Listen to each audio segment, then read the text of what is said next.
May paano si Bus Bato.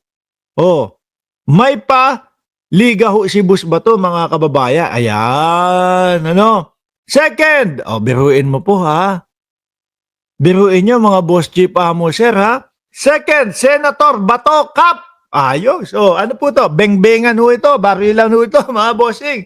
No, yung pagalingan ng Aba, second, Bato de la Rosa Cup. Samantalang putek na yan. Muntik na.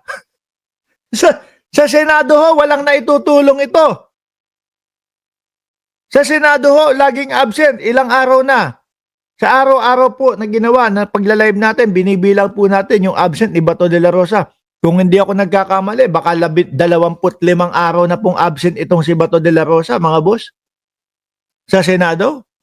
Tapos ito, ang aatupagin yung ganitong Senator Bato Cup. Second, Senator Bato de la Rosa Cup. Level 3, ayan, December 5 to December 7, no? 2025. Ano daw po, yung mga maliliit na barrel, tapos yung mga malalaki. Diversion. Saan gaganapin? Doon daw po sa Davao City, Philippines, mga bossing. At, syempre, may mga umatendo, mga kababayan. At nakita din natin, tingin nyo AI? Yung litrato? Tingin nyo ipinatong lang ho, mga bossing? Pakisagot nga ako kasi ayoko magkamali no? Tingin nyo, ipinatong lang yung litrato ni Bato de la Rosa at tapos ganyan? Pinatong lang? Kasi para sa akin, tinitingnan ko pati yung pixel Tinitingnan ko pati yung pixel. Etong, ayan magkakaiba. Etong pixel nung dito, etong nakasulat dito, is parang medyo hawig. No? Iniisa-isa ko Parang parehas Tingnan nyo ito. Tingnan nyo ho ito. Simula dito.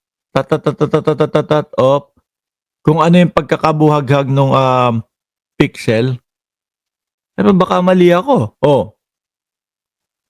Kasi ang nag-post nito, mga bossing, mukhang tubol. Grabe naman. Si Chi naman. Kasi ang nag-post nito, mga kababayan, yung isang nagkomento sa kanya doon sa comment section niya. Ipinost kasi ni Bato de la Rosa ito, mga bossing no? So kung sakali na ito ay pinatong lang, baka nga wala sa Davao, pero meron mga paganito si Bato de la Rosa. Kesa ho at tupagin yung ating yung ating Senado ho. Kung pinatong lang yan, eto kaya yung nagsasalita dito, mga bossing. Is he also? Eto kaya, kumpirmado kaya itong nagsasalita dito tungkol sa lokasyon ni Bato de la Rosa? I can only say it after it's said and done. May mga bagay ako hindi pwede sabihin. Okay. Pero kung matandaan nyo mga boss chief sir, si Ombudsman Remulla ang nagsiwalat, ang nagsabi, mga kababayan, no? Na di warrant of arrest na talaga si Bato de la Rosa. Meron na talaga. Di ba? Kaya lang, kulang pa ng pirma o kulang pa ng stamp or whatever kung ano yung kulang. No? Pero ako, pinapaniwalaan ko itong tao na ito, mga bossing. At yan nga, ang kanyang sinasabi, meron talagang warrant of arrest si Bato de la Rosa. No? Sabi ni Ma'am Neng Gigi, meron yan. Kaya nga nagtatago Yun din po ako. Tuloy natin. I can only say it after it's said and done. May mga bagay ako hindi pwede sabihin. okay. Pero meron, sir. Meron. Nasa cellphone niya nga daw. Meron. Pero may mga bagay ako hindi pwede sabihin. Aha. Paano kapag sinabi mo, iniladlad mo lahat, ang mangyayari, takbuhan, alisan, pulasan. Kaya, ayan pa nga lang po, hindi pa opisyal yung warrant of arrest ni Bato de la Rosa at kulang pa daw ng lagda, pirma, or kung anumang stamp yung hinihintay, mga bossing. Pero nagtatago na po si Bato de la Rosa. Hindi na po makita si Ronald Bato de la Rosa, mga kababayan. Biruin niyo po yun. Yun lang, I can limit myself to that. Pero dito pa po sir si Sen Bato sa Pilipinas. Andito ba naman yata? O, nandito pa, nandiyan pa daw sa Pilipinas. Hindi, tingin ko naman no, talagang nandiyan pa sa Pilipinas. Kung lalabas si Bato de la Rosa at lalo na lumabas yung ICC na warrant of arrest sa habang nasa ibang bansa siya, baka mas madali siyang mahuli, makuha ng Interpol. Oh, at least sa Pilipinas mas madali para sa kanya kasi merong mga taga Davao na susuporta at hahad lang para siya ay makulong o mailipad po sa The Hague. Nasaan po si Senator Bato de la Rosa? He's supposed to be in Pampanga. Naku po, nasa Pampanga daw mga kababayan, si Bato de la Rosa. Sino? Pumasok? Susunod na ba ako dun? Nasa Pampanga. Sabi ko sa inyo talagang minamanmanan at talagang may nakapokus kila Bato de la Rosa. Kahit anong pagtatago niyan, may susunod at may susunod po dyan. May mga nakatiktik na po dyan mga bossing. Ano po? Huli sa Pampanga daw. Ulit, atras natin ha. To that. Pero dito pa po sir si Sen Bato sa Pilipinas. Andito ba naman yata? He's supposed to be in Pampanga. Is he also under surveillance currently? Or Ano lang, we're tracing his whereabouts once in a while. Natitrace namin.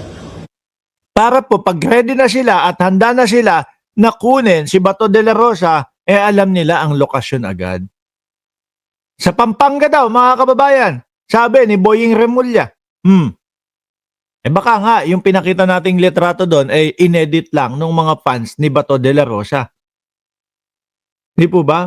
Pero ito, pinapaniwalaan ko po yan, si Boying Remulla. Malaki po ang niyan malaki po ang reach niyan mga bossing Meron po panigurado, meron pong mga galamay yan. Sabi ni Chi Villaruel, tagal makulong ng kalbo, excited pa naman ako. Malapit na yan. Onting-onti na lang yan. Di po ba? Ngayon mga kababayan, alisin natin yan. Huwag niyo munang takutin si Bato de la Rosa. Puntahan po muna natin si Sandro Marcos. Kasi binabatikos po si Sandro Marcos noong mga DDS na sabi daw ho nila nako, umattend nga. Executive session naman ang ginawa ni Sandro Marcos. Kasi may mga dahilan din po dyan mga bossing, Kagaya niyan, Sandro Marcos, ICI may release video of my testimony if it will not harm probe. Baka po may mga masasabi o meron siyang mga mababanggit doon na ang mangyayari po ay makatulong para doon sa mga iniimbestigahan at isisiwalat niya na magtago. Uy, nabanggit ka na ni Sandro Marcos doon sa ICI.